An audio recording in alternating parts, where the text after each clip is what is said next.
abultan na chuan hakugo hi lo lang Ichio le anaute po anlo om thap to hakugo chuan master Ichio nangmo kalo lo ma che ti Ichio chuan ka ti palutuk ma se tun thlengin evel pali te kha kala zong muzo lo wa hanti chuta hakugo chuan sha thiam deuh hian I thiam lo ani lo ngai dam dil po ngai lo ti pa hian khalaye naw pangkha tunge a hanti rui chuan rui kani a master Ichio hnung zui tu ti na chang hakugo bok chuan ke po ma tang to khan Ichio le chung ki hnung zui hian kalo om ve to thine lo ma hanti tuna chuan Queen Mother of the West and Call to Berkani to a hanti le bok Ichio chuan siro wanga poetani thute chu hansoi chuta hakugo chu handing hloi helai muna changen chukro hanti lir chu hing zui ngal hakugo chu maktak hian om thut Ichio chana ngai na shalo hle I tha ema hanti ngal thuai hakugo chuan anwai chuan chuak ve tur chuan hrin non le Ichio chuan chu san ngal du mai lo a that lo thu bok chu zot le chuta hakugo chuan thil danga lo chang lim lo chuan chuak ve tur chuan han hrin non le Ichio master ran chuan hakugo chu ngai tu amani lo thu le kalsan po poi lo thu chu han hril hakugo chu ring takhian han awak Ichio le anaw te chu hakugo omna hmun atang chuan an chuak Ichio chuan hakugo ngai tu thu te chu asoi no no rui chuan nga tinge tiang khana oma ti chuan lo zot ve hlom mi pui tam tak kai shoi tu le khovelta na in pumpek wang ani thu te chuan Ichio master ran chuan hril asoi zui zel nakena lirning sa takathleng le te ni chuan hakugo tan chuan lom takani to don thu te chu hril ngal bok chuta Ichio chuan thinrim se thian a master ran hina chuan japana chuan vakalila evel pali te chu zong chuakin vamanang a hanti zantang chu lo lang le Ichio depressed na sal tuk chu ama chau chuan lo thuran chuta ten ko chuan Ichio hina chuan tiangai depressed vak ani chuan email te kha isoi evel nen khan ain angvek to ani o a hanti athu soite chu ama bok chuan anu ile email kha karap lo tuk ti pa chuan anui vak Ichio thin chuan a lo tur lo a han aw vak lai chuan haru sei kaka le rui te chuan lo lu thut haru sei chuan ten ko soi ang bok khan I depression satl tuk chuan email po kha evel ang tel me anga lo ti ve Ichio chuan tinge thil ngai reng in soya ati lai chuan ten ko hi lo langin harui sei kha na soi dik chia ba ka en top po hian misol than khate a in email I sol mel zo ka lo ti chuta Ichio thin chuan tur loin a hnek pop ngoi turin ka thil chen ni lo mi a han tingal Ichio bok chuan rui sei ne na chuan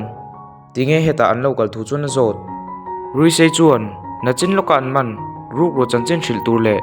anaute randa kir tura local ni thu chuan a chang tiang chan chin neu an soi zo nu chuan Ichio le naute chun chok zui ngal hai rui sei chu poet geso sa hian a vocal thil velati fel nu chuan lo chuak Ichio te chuan pon an long hak reng to harui sei ro chu vela chuan kaka ne na chuan thil soin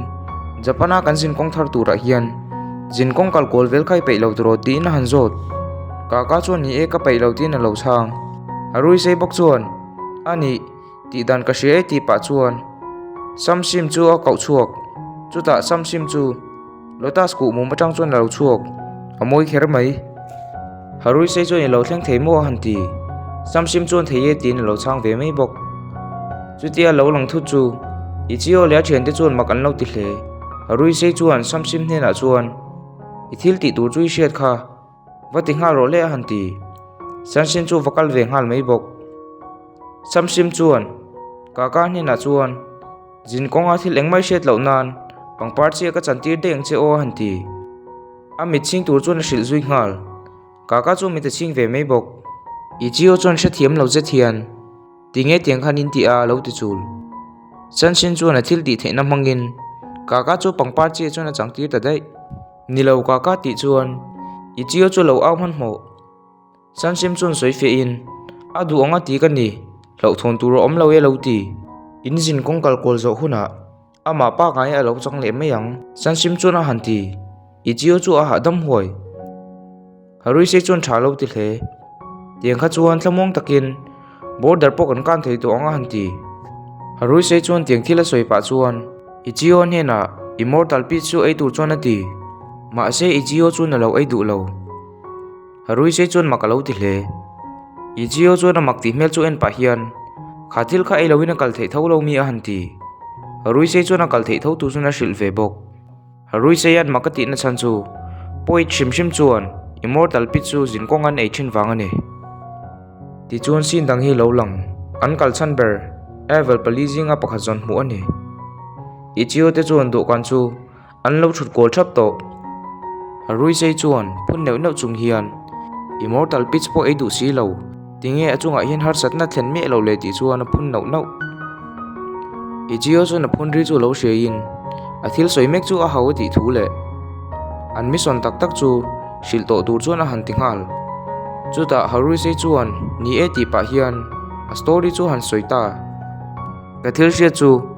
evel pakhat tu ti hriat lo hi helir nging chun changa hian in rol thuk hle a immortal pitch thingkung wang ani chu ka ring chu thing chu iu chi rama om han soide ila thil pakhat thu thangi om le tlat maya chu pa chu queen mother of the west room a alu tu ti in thu thang na sa taka om ni na soibok chuta Ichio chu loading hlo in suirin chu that lo thu chu na zot ngal harui se chu na that thu le ngai du om ani lo thu chu na chang Ichio chu a ha dam huai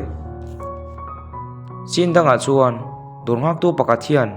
nula ne na chuan engwangin moi mu du a hanti nula chuan thilpoi mo takani thu le register form vel po fill up vek to thu chu na hril dorngak tu chuan a register fill up to chu alo ken lo zot nula chuan lo keng lo hi ni in dorngak tu chuan nakina irong ken huna ni mei lo ma hanti mun danga chuan harui se le a thian te hian lo om le to harui se chuan thil ngei to in lir ning chun changa hian thil fel lel deu chu omani ama a hakugo mutura kan kalpo khan